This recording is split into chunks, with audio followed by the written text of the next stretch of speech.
ଆପଣ ସମସ୍ତ ସମାଜକୁ ମୁଁ ନମସ୍କାର କରୁଛି। ଆପଣମାନେ ଦେଖିଥିବେ କିଛି ଦିନ ତଳେ 3-4 ଦିନ ତଳେ ଗୋଟେ ଭିଡ଼ିଓଟେ ଭାଇରାଲ ହେଇଥିଲା ଯେ ନିତେଶ ନାମକ ଗୋଟେ ଯୁବକ ଅଶୋକ ନନ୍ଦନ ଯୋଜନା ଏମାନଙ୍କୁ ନେଇ ଗୋଟେ ସେ ବାଇକ୍ ଘୁରୁଥିଲା ହୁଡ଼ାହୁଡ଼ିକୁ ମାନେ କ୍ରିଟିସାଇଜ୍ କର ଗୋଟେ ବାଇକ୍ ଚାଲିଥିଲା। ସେଥିପାଇଁ ନେଇ ଗୋଟେ ଇସ୍ୟୁ କ୍ରିଏଟ୍ ହେଇଥିଲା 3-4 ଦିନ ତଳେ। ତ ସେ ସମୟରେ କାଁ ହେଲା ମତେ ଅଶୋକ ନନ୍ଦନ ମତେ ଫୋନ୍ କରିଥିଲେ କି ଏନ୍ତା ଏନ୍ତା ହେଇଛି ଗୋଟେ ଝାମେଲା ହେଇଛି ବୋଲି ମାନେ କଥାବାର୍ତ୍ତା ଗୋଟେ ଝାମେଲା ହେଇଯାଇଛି ବୋଲି କହୁଥିଲେ। ଆଉ ତାପରେ ସେଟା ଯେତେବେଳେ ଇନକ୍ୱାରି କରାଗଲା ସେ ନୀତିଶ ଯାଇକି ରହୁଥିଲା ସୋନାଲି ବିଶି ମ୍ୟାଡ଼ାମଙ୍କ ଘରେ ରହୁଥିଲା। ମୁଁ ସୋନାଲି ବିଶି ମ୍ୟାଡ଼ାମକୁ ଫୋନ୍ କଲି ମ୍ୟାଡ଼ାମ ଏନ୍ତା ଏନ୍ତା ହେଇଛି କାହାକୁ ସମାଧାନ କରିଦେବୁ ବୋଲି କହିଲି ଯେତେବେଳେ ସେ କହିଲେ ନାଇଁ ସାର୍ ଠିକ୍ ଅଛି ସାର୍ ଆଉ ଏନ୍ତା ହେଇଛି ମୁଁ ବି ସେ ଭିଡ଼ିଓ ଦେଖି ସାରିଲିଣି କହିଲେ। ଏବଂ ତାପରେ ଯେତେବେଳେ ସେ କିଛି କ୍ଷଣ ପରେ ମୋତେ ସୋନାଲି ବିଶିଙ୍କର ହଜବେଣ୍ଡ ମୋତେ ଫୋନ୍ କଲେ ଦାଦା ତୁମେ ଟିକେ ଆମ ଘରକେ ଟିକେ ପଳେଇ ଆସ ଆଉ ସେମାନେ କାଣା ଆସମୁ ବୋଲି କହୁଛନ୍ତି ଆସିଲେ ସମାଧାନ ଟିକେ କରିଦେବା ବୋଲି କହିଲେ। ତାପରେ ଆପଣମାନେ ଦେଖିଥିବେ ଯେତେ ବିରମାହାଜପୁରରେ ଯେକୌଣସି ଜାଗାରେ ଆକ୍ସିଡେଣ୍ଟ ହଉ ଘଟଣା ହଉ ଯେକୌଣସି କାର୍ଯ୍ୟକ୍ରମ ଅସୁବିଧା ହେଲା ମୋତେ ପ୍ରାୟ ଲୋକ ଡାକସନ୍। ଯେହେତୁ ମୁଁ ଗୋଟେ MLA କ୍ୟାଣ୍ଡିଡେଟ୍ ହିସାବରେ ଗୋଟେ ସବୁଆଡ଼େ ବୁଲାବୁଲି କରୁଥିଲି ପ୍ରଚାର ପ୍ରସାର କରୁଥିଲି ସମସ୍ତେ ଲୋକ ଚିହ୍ନିଛନ୍। ଆଉ ପ୍ରାୟ ସୁବିଧା ଅସୁବିଧା ଡାକସନ୍ ସବୁ ସୁବିଧା ଅସୁବିଧା ସବୁ ପହଞ୍ଚିବାର ଲାଗି ଚେଷ୍ଟା କରୁଛି ପହଞ୍ଚିସି କିଛିଟା ସମାଧାନ ବି କରସି। ଯେତେବେଳେ ମୁଁ ସୋନାଲି ବିଶି ମ୍ୟାଡ଼ାମ ଘରକେ ପହଞ୍ଚିଲି ସେତିକି ବେଲେ ଯେନ୍ ଝାମେଲା କଥା ଗୋଟେ ଫଟୋ ବାହାର କରି ଭାଇରାଲ ହେଇଛି ସେ ଝାମେଲା କେନ୍ତା ସେ କଥା ମୁଁ ବିଲକୁଲ ନାଇଁ ଜାନି। କେବଳ ସମାଧାନ ବେଲକି ମୁଁ ପହଞ୍ଚିଲି ସେତିକି ବେଲେ ସେ ପିଲାଟା ତାକେ ଭୁଲ ମାଗୁଥିଲା କି ମୁଁ ଏନ୍ତା ଯାହା ବି କରିଛି ନିତେଶ କହୁଥିଲା ମୁଁ ଭୁଲ କରିଛି ଏନ୍ତା ନାଇଁ ଭୁଲ କରିବା କଥା ସେ କହୁଥିଲା। ଆଉ ସେ ସମୟରେ ମୁଁ ପହଞ୍ଚିଲି ତାପରେ ସମସ୍ତଙ୍କୁ ସମାଧାନ କରିଦେଲୁ ସମାଧାନ କଥା ବି ହେଇଗଲା। ଆଉ ତାପରେ ସେନୁ ସେମାନେ ପଳାଲେ ମୁଁ ବି ତାପରେ ସେନୁ ପଳେଇ ଆସିଲି। କି 2-3 ଦିନ ଗଲା ପରେ ପୁଣି ସାନନ୍ଦ ମେହେର ନାମ ଜଣେ ବ୍ୟକ୍ତି ସେ ନିତେଶକୁ ଧରିକି ଆଜି ବିରମାହାଜପୁର ଗୋଟେ FIR କରିଛନ୍ତି ମୋର ନାଁରେ ଏବଂ ମୋତେ ସେନେ କହିଛନ୍ତି ସେ ଗୋଟେ ଖଣ୍ଡା ଧରିକି ଆସିଥିଲା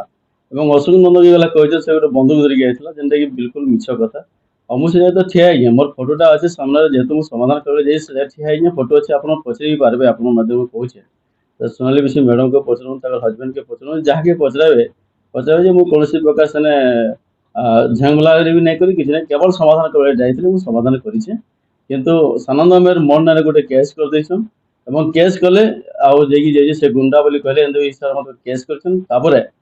ସେ ଯେତେବେଳେ କାଲି ଫେରୁଥିଲେ ଫେରିଲା ବେଲକେ ବହୁତ ଦୁଃଖର କଥା କି ମୋର ଭାଇ ଆସେ ମାନେ ପଣାପାଲି ରାସ୍ତା ଦେଇକି ଆଉଥିଲା ରଥରୁ କାମ ସାରିକି ଆସିଲା ବେଳେ ତା ଗୋଟେ ସାଙ୍ଗେ ସେନେ ପଣାପାଲି ମଝି ଛକରେ ସେ ମୋର ଭାଇ କେବେ ଅଟକଲା ମୋର ଭାଇ କେବେ ଧମକି ଚମକି ଦେଲା ତାପରେ ମୋର ଭାଇକି 2 ମୁଖା ମାଗଲା ତାର ଚେନ୍ ଟେ ମଧ୍ୟ ସେମାନେ ଘିଚି ନେଇଯାନ୍ ଚେନ୍ ଭିତରେ ଏଇଟା ଇଏ ତାର ପକେଟରୁ ପଇସା 3000 ଟଙ୍କା ଭିତରେ ସେ ପଇସା ପଳେଇ ଯାଇଛି ଏବଂ ମୋର ଭାଇକି ବନ୍ଧୁକୁ ଦେଖିକି ସାନନ୍ଦ ଭାଇରେ କହିଲା ମୁଁ ଗଣାମାନଙ୍କୁ ପୁରା ଶାସନ କରିବି ତୁମର ଗଣା ବହୁତ ଉତ୍ପାଦ ହେଇଛି ସବୁନିକେ ଯାଇକି ସମାଧାନ କରିବା ଚେଷ୍ଟା କରୁଛି କାଣା କରୁଛି ଏ ବନ୍ଧୁକର ଗୁଲି ତୁମର ଗଣାମାନଙ୍କ ଉପରେ ଫୁଟବା ଏସବୁ କହିଲା। ମୋର ଭାଇ ବି ଭୟଭୀତ ହେଇକି ମୋତେ ସେ ନେଇକରି ତାପରେ ସେ ଯାଇକି ଥାନାରେ ଆଶ୍ରୟ ନେଲା ଏବଂ ବିରମାହାଜପୁର ଥାନାରେ ତାର ବି ଗୋଟେ କେସ୍ କରାଯାଇଛି ତା ନାଁରେ ସାନନ୍ଦ ମେହେର ନାଁରେ ଏବଂ ସେ ନିତେଶ ନାଁରେ ସେ ପାଖେ 2-3 ଜଣ ସେ ଗାଡ଼ିରେ ବସିଥିଲେ। ତ ଏଇ ପ୍ରକାର ପରିସ୍ଥିତି ଯଦି ଆସିବା ଆମେ କୌଣସି ପ୍ରକାର ଗୋଟେ ବ୍ୟକ୍ତିରେ କୌଣସି ତାର ବ୍ୟକ୍ତିଗତ କାହା ସାଙ୍ଗେ ଖରାପ ସମ୍ପର୍କ ଆମକୁ ସେ ବିଷୟ ନାଇଁ ଜାନି ଆମେ ସମାଧାନ କରିକି ଯେଉଁ ସମାଧାନ କାର୍ଯ୍ୟ ଯଦି ଫଟୋରେ ବାହାରି ପଡ଼ବା ସେଟାକି ମୋତେ ଗୁଣ୍ଡା ସଜେଇ ଦିଆଯିବା ତ ତାହେଲେ ସମସ୍ତ ଲୋକ କେତେବେଳେ ବି ଯେ ବାଟେ ଘାଟେ କି ଆକ୍ସିଡେଣ୍ଟ ମଲା କି କୌଣସି ଜାଗାରେ ହେଲା କେହି କାକେ ଯାଇକି କାହାକେ ଆଶ୍ରୟ ଦେବା ଲାଗି ଚେଷ୍ଟା ନାଇଁ କରନ୍ ଏଇଟା ହେଉଛି ଗୋଟେ ଖରାପ ଚିନ୍ତାଧାରା ମୋର ପ୍ରତି ନିଶ୍ଚିତ ମୋତେ ମୋ ଆଇନଗତ ମାନେ ଯେ ପ୍ରଭାବ ପଡ଼ା ମୋତେ ସେମାନେ ଦୋଷୀ ସାବ୍ୟସ୍ତ କରୁଛନ୍। କିନ୍ତୁ ଯଦି ପ୍ରକୃତରେ ମୁଁ ଦୋଷୀ ତ ସରକାର ଆଖରେ ମୁଁ ଦଣ୍ଡନୀୟ ହେବି ଯଦି ମୁଁ ଭୁଲ କରିଥିବି ଦଣ୍ଡନୀୟ ହେବି ଯଦି ମୁଁ କିଛି ନେଇ କରେ ଆଉ ମୋତେ ଏଥିରେ କରାଯାଇଛି ଏବଂ ମୋର ଭାଇକି ସେ ଆଟାକ୍ କରିଛି ତ ନିଶ୍ଚିତ ମାତ୍ରାରେ ଆପଣମାନଙ୍କ ମାଧ୍ୟମରେ କହିଲେ ସେ ଦୋଷୀକେ ଦଣ୍ଡ ଦିଆଯାଉ କଠୋର ଦଣ୍ଡ ଦିଆଯାଉ ଆଉ ତାଙ୍କେ ଯେନ୍ ମୋର ପ୍ରତି ଯେନ୍ ଗୋଟେ ଲଗାଯାଇଛି ଅପମାନ କରାଯାଇଛି ମୋତେ ଗୋଟେ ତାମାନେ ଦୋଷୀ ସାବ୍ୟସ୍ତ କରାଯାଇଛି ଯେନ୍ଥିରେ ମୁଁ କିଛି ନାଇଁ ଥାଏ ଆଉ ମୁଁ ସେବା କରିବାର ମନୋବୃତ୍ତି ଦେଇଥିଲି ସମାଧାନ କରାଯାଇ ସମାଧାନ ହେଲା ବି ମୋତେ ଜବରଦସ୍ତି ଯୋଡ଼ି ଦିଆଯାଇଛି। ତାର ଲାଗି ଆପଣମାନେ ନିଶ୍ଚିତ ଆପଣମାନଙ୍କ ପେପର ମାଧ୍ୟମରେ ଟିଭି ମାଧ୍ୟମରେ ତାକେ ଭଜନ ସରକାରଙ୍କର କାମକେ ଯାଉ ସରକାର ତାଙ୍କୁ ଦୋଷୀକେ ଦଣ୍ଡ ଦିଆଯାଉ। ଆପଣ ମୋତେ ସାନନ୍ଦ ମେହେର କଥା ଯେନ୍ କହିଲେ ଆଜ୍ଞା ଦେଖୁନ୍ ଗତକାଲି ଯେନ୍ଟା ସେ ନୀତିଶ ଯେନ୍ଟା କେସ୍ କରି ଯାଇଥିଲା ବିରମାହାଜପୁର ଥାନାକେ ସାନନ୍ଦ ମେହେରର ଗାଡ଼ି ସାନନ୍ଦ ମେହେରର ପିଲାମାନେ ଏବଂ ସେ ନିଜେ ସେ ପିଲାକେ ନେଇକି ଆସିକି ଥାନାରେ ବସିଥିଲା ଆପଣ CCTV ଆମର ବିଏମପୁର ଥାନାରେ ଚେକ୍ କରାଯାଉ ଏବଂ ସାନନ୍ଦ ମେହେର ହିଁ ପ୍ରଭାତ ହେଉଛି ଅଲଗା ଲୋକ କେହି ନାଇଁନ ସାନନ୍ଦ ମେହେର ତାକେ ଧରିକି ଆସିଲା ଯାହା ତାଙ୍କର ସେ ତାର ଗାଁ ଧରିକି ଆସିଲା ତାକେ ଧରିକି ଆସିକି କେସ୍ କରାଲା ତାକେ ଗୁଣ୍ଡାଗିରି ସୁଝଉଛି ଏବଂ ସେ ଗୋଟେ ମୁଇଁ ତ କହିବି ଗୋଟେ ସେ ବିଚରା ଗୋଟେ ନିରୀହ ପିଲାଟାକେ ଆଜି ବଳି ପକାବା ଏବଂ ଗୋଟେ ରାଜନୀତି ମାନେ ଗୋଟେ କୌଣସି ପ୍ରକାର ରଖିକିରି ସେଇ ପ୍ରକାର କାର୍ଯ୍ୟକ୍ରମ କରୁଛି ଯେନ୍ଟାକି ସେ ଆସିଥିଲା ଏବଂ ଭାଇକି ବି ସେ ତାମାନେ ଆଟାକ୍ କରିବା ଲାଗି ଏଇଟା କରିଥିଲା ତ ଏଇଟା ସାନନ୍ଦ ମେହେର ହିଁ କରାଇছে ଅଲଗା କୌଣସି ପ୍ରକାର ନାହିଁ ମୁଁ କାହାକେ କିଛି ନାହିଁ ସାନନ୍ଦ ମେହେର ହିଁ ସବୁ ସମ୍ପୂର୍ଣ୍ଣ ମାତ୍ରାରେ ଦାୟୀ ଯେହେତୁ ସେ ମୋର ଭାଇକି ଆଟାକ୍ କରିছে ମନ ନାଁରେ କେସ୍ କରାହେଲେ ସେ ପିଲାକେ ପ୍ରଭାବିତ ଯେନ୍ଟାକି ଅସୁବିଧା ହେଇଗଲେ ବନ୍ଧୁ ଧରିକି ଅଛନ୍ କୌଣସି ପ୍ରକାର ନା ସେ ବନ୍ଧୁକ ସେ ମତେ ଖଣ୍ଡା ଧରିକି କହିବାର କଥା ନା ଖଣ୍ଡାର ଫଟୋ କେନ ଅଛି ମୁଇଁ ଶାନ୍ତ ଶିଷ୍ଟ ଯାଇଥିଲି ମୁଇଁ କେବଳ ଠିଆ ହେଇକି ସମାଧାନ କରବା ଲାଗି ଯାଇଥିଲି କେବଳ ଶାନ୍ତମୟ ଥିଲେ ଦେଇ ଏବଂ ସରକାର ଏବଂ পুলিশ প্রশাসন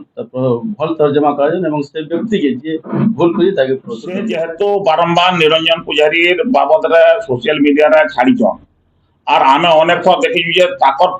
সে পিলা যেটা পোস্ট করেছে সেটাকে নেইকি সানন্দ মেহর তাকর পোস্টরে ফেসবুক পোস্টরে পেজরে পোস্ট বারম্বার অনেক থর করিছন বি বলে আমি নিশ্চিত ভাবে আমি কহবার লাগি চাহমু যে মানে তাঙ্কর হি প্ররোচনারে সে পিলা সে কাম করুলা আর নিশ্চিত ভাবে তাঙ্কর প্ররোচনারে যে করুলা যে